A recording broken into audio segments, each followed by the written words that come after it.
Hello வணக்கம், இது உங்கள் சிவி ஜோன். சொல்லாம இருக்கீங்க. இன்றைக்கி பார்த்தீங்கன்னா தரமான சூப்பரான விஜய் எபிசோட், விஜய் சேதுபதி அவருடைய எபிசோட் வரப்போகுது. நேற்று வந்துட்டு பயங்கரமான சம்பவங்கள் நடந்திருக்கும். நேற்று வந்து கலர்ஸை எவிக்ட் பண்ணியிருப்பாங்க. ஏன் ஏன் ஏன் நிறைய பேர் கொஸ்டின் இருந்திருக்கும். இதுக்கு தான் வயல்காடை வந்து வரவேற்கணும் இல்லையா? அதனால் பழைய என்ன கழிதலும் புதிய என்ன புகுதலும் அப்படின்ற மாதிரி வைல்டாக இருக்கணும்னா வயல்காடு என்ட்ரி தான் வரணும்னு விஜய் சேதுபதி அவர்கள் கூப்பிட்றாரு. எல்லாருமே உள்ளே கொடுக்குறாங்க என்ட்ரி.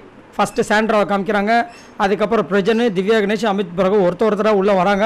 வேறு லெவலில் சம்பவம். டேட்டா வந்தோடனே கேட்குற என்ன பிளான் போது சாண்ட்ரா பா தெறிக்க விட்றாங்க. சார் குரூப் இருக்குது சார், அந்த குரூப்பை நான் உடச்சிட்டேன்னா டெஃபினெட்லி இவங்க ஸ்ட்ராட்டஜி என்னன்னு எங்களுக்கு தெரியும் அப்படின்ட்டாங்க. திவ்யா கணேசன் சார், இங்கே ஒரு சில பேருக்கு வந்துட்டு பாடம் எடுக்க வேண்டியது இருக்குது சார், கிளாஸில் எடுத்து கொஞ்சம் செய்ய வேண்டியது இருக்குன்ற மாதிரி சொல்கிறாங்க. பிரஜன் தான் வேறு மாதிரி உள்ளே எடுத்து காலில் வச்ச உடனே தரன்னு கிழுக்க போகிறோம் அப்படின்றாரு. ஆஹா, வேற மாதிரி சம்பவம் போல இருக்கே அப்படின்ற மாதிரி இருக்கு. அடுத்தது பார்த்தீங்கன்னா அப்டேட் பாருங்க சார், நான் அசால்ட்டாக வாய்ஸ் அவடால் விட மாட்டேன் சார், ஆனால் செஞ்சு காட்டாம விட மாட்டேன் சார், பாருங்கள் உள்ளே போனோம் என்ன வெடிக்க போகுது மட்டும் அப்படின்னு. எனக்கு எல்லாருமே ஒரு டவுட் இல்லை, ஆனால் அமித் பார்கவ் மேலே கொஞ்சம் டவுட்டாகவே இருக்குது. இவர் எப்படி செய்ய போகிறாருன்னு. ஆனால் பயங்கரமான ஆள் தான்.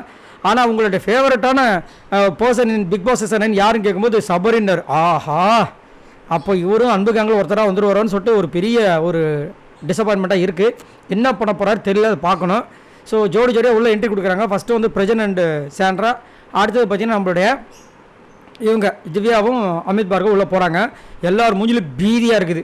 ஆஹா, இருக்கிறதையே சமாளிக்க முடியாது. ஒரு பார்வதி இருக்கும்போதே முடியல, இங்கே 2-3 பார்வதி சேர்ந்த மாதிரி சாண்ட்ரா வந்திருக்காங்களே, என்ன பண்ணப்போகிறது தெரியல. பிரஜன் வேறு வந்திருக்காருன்ட்டு வேறு லெவலில் இருக்க போகுது. அதேமாதிரி ஒரு சூப்பரான ஒரு விஷயம் சொன்னாங்க. என்னென்னா, எப்பவுமே பிக் பாஸ் சீசன்ஸை வந்துட்டு நிறைய பேர் பார்க்குறதுக்கு 2 காரணம் இருக்குது. ஒன்று வந்து பார்த்திங்கன்னா கமலஹாசன் அவர்கள், ரெண்டாவது வந்து சீரியல் ஆக்ட்ரஸ்லாம் வந்துட்டு எப்படி அவங்களோட வாழ்க்கை முறை இருக்கும், அவங்க எப்படி நடந்துப்பாங்க, லைவில் பார்த்தா எப்படி இருக்குன்றதுனால தான் நம்ம பார்க்க ஆரம்பிக்குது 24/7. இப்போது அந்த விஷயம் வந்து சீசன் 9 ரொம்ப மிஸ். ஏன்னா யாருமே அந்த மாதிரி இல்லை, ஒரு 2 பேர் நம்ம இருக்காங்க. அதனால தான் வந்துட்டு ரொம்ப இதுவாக இருக்குது. பட் இப்போ வந்தவங்க 4 பேருமே பயங்கரமான ஃபேமஸான பர்சன்ஸ். ஸோ இதுக்கப்புறம் சீசன் 9 வேறு மாதிரி இருக்குன்னு நினைக்கிறேன். பார்க்கலாம். ஸோ உங்களோட கருத்தை சொல்லுங்கள். இந்த 4 பேரில் யார் தரமான சம்பவங்கள் பண்ணுவாங்க? உங்களுக்கு இந்த 4 பேரில் யார் ரொம்ப பிடிக்கும்? என்னை கேட்டிங்கன்னா இப்போதைக்கு பிரஜன். இப்போது அதுவும் போக போதும் தெரியும். ஏன்னா எனக்கு முன்னாடி நிறைய பேர் பிடிச்ச மாதிரி இருந்துச்சு, ஆனால் அவங்க நம்மளுக்கு வந்துட்டு ஏமாற்றிட்டு போயிட்டாங்க.